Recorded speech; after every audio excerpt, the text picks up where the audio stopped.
Hello guys, welcome to test of cinema. তো আমি আজকে দেখে নিয়েছি মালায়ালাম ইন্ডাস্ট্রি থেকে রিলিজ হওয়া নতুন ফিমেল সুপার হিরো মুভি, যার নাম লখা চ্যাপ্টার 1 চন্দ্রা। এটি একটি সুপার হিরো ফ্যান্টাসি থ্রিলার ছবি। এই ছবির প্রডিউসার হচ্ছেন দুলকার সালমান এবং এর ডিরেক্টর হচ্ছেন ডমিনিক আরুন। এই ছবিটি অরিজিনালি মালায়ালম ছবি, কিন্তু এটা 5টা ভিন্ন ভাষায় রিলিজ হয়েছে।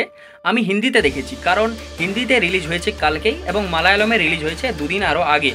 তো আমি তখন দেখিনি, আমি দেখেছি হিন্দি ডাবটে এবং এটার ওয়ার্ড অফ মাউথ ভালো ছিল যে মুভিটা ভালো হয়েছে। কম বাজেটের মুভি, কিন্তু ভিজুয়ালস অনেক সুন্দর। 30 কোটির কাছাকাছি এর বাজেট রয়েছে।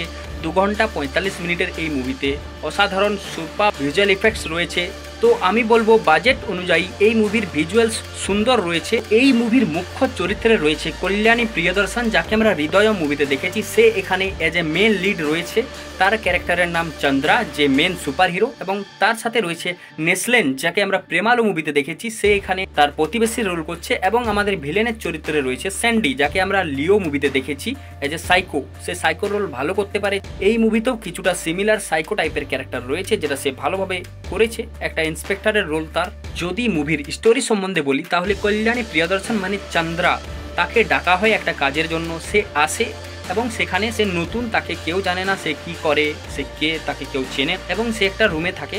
তার প্রতিবেশী হচ্ছে নেসলেন। সে তাকে ভালোবাসে, মানে অ্যাকচুয়ালি সে তার ক্রাশ হয় এবং সে সন্দেহ করে যে সে একটা সুপার হিরো, তার অনেক পাওয়ার্স রয়েছে। কেন সন্দেহ করে সেটা তোমরা মুভিতেই দেখতে পারো। এবং এর জন্য অনেক কমেডি সিনে তৈরি হয়, যেগুলো দেখে তোমাদের হাসি আসবে। তো চন্দ্রা কে, কি জন্যে এসেছে এবং সে কি করবে, সেটাই হচ্ছে মুভির কাহিনী। তো মুভিটা একটু ডার্ক রয়েছে, যেটা তোমরা মুভিটা না দেখলে বুঝতে পারবে না কিরকম ডার্ক। আমি যদি বলি সেটা স্পয়লার হয়ে যাবে। এছাড়া মুভিতে অনেকগুলো কেমিও রয়েছে, প্রায় 4-5টা কেমিও রয়েছে। মিড ক্রেডিটে 2টো কেমিও রয়েছে, তার সাথে লাস্টে আরও 2টো কেমিও রয়েছে। বিশেষ করে একটা কেমিওর অনেকটা পার্ট রয়েছে, যেটা দেখে তোমরা মজা পাবে। এই সুপার হিরো ছবিটি দেখতে আমার ভালোই লেগেছে, কারণ এর ডিরেকশন ছিল খুব সুন্দর। ডমিনিক আরুন এই মুভির ডিরেকশন একটু আলাদা ধরনের করেছে। মুভির স্টোরি সিম্পল রয়েছে, খুব একটা জটিল নয়, কিন্তু এটা দেখানোর পদ্ধতিটা একটু ইউনিক।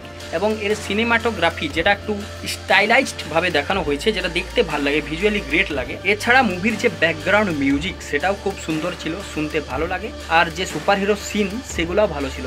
এই মুভিতে অ্যাকশন প্রচুর নেই, কমই রয়েছে, কিন্তু যতটা রয়েছে দেখে মজা আসবে। বিশেষ করে একটা বাচ্চা মেয়ের যে ফাইট সিকোয়েন্স আছে, সেটা দেখে তোমাদের মজা লাগবে। এবং লাস্টের যে ফাইট সিকোয়েন্স, সেটাও ভালো রয়েছে। মুভির অ্যাকশনও ভালো রয়েছে, ভিজুয়ালস ভালো রয়েছে, ব্যাকগ্রাউন্ড মিউজিকও ভালো রয়েছে, এবং এতে অনেক কেমিও তোমরা পাবে। তো যাও মুভিটা দেখে নাও। আমি বলবো এটা দেখা তোমাদের দরকার রয়েছে। দুলকার সালমান প্রযোজিত এই মুভিটা একটা ইউনিভার্সের পার্ট।